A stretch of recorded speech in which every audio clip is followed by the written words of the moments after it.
Are you frustrated with your listening skills in English? You're in class, you understand your teacher, but the moment another native speaker talks, it's like boom, you lose the thread of the conversation. You don't get those details. Well, to tell you the truth, I'm going to tell you something that most textbooks don't seem to highlight. Okay, it's the key to listening really is pronunciation.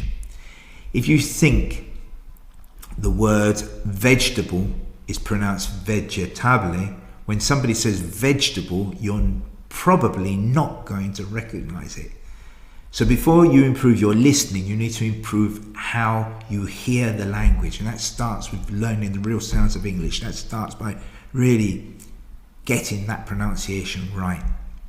And that's not all. The second reason that many students don't improve their listening is they just don't do it enough. You know, you can't improve listening by just doing 2 listenings a week in your English class. That's like going to the gym twice a week and expecting to run a marathon. It's not going to happen.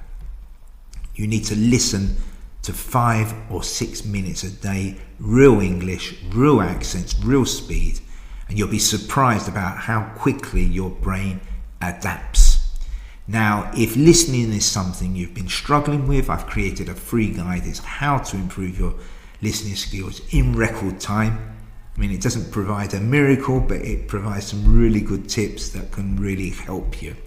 Just send me the message with the word listening and I'll send it to you straight away. You don't need more exercises, you need the right strategy.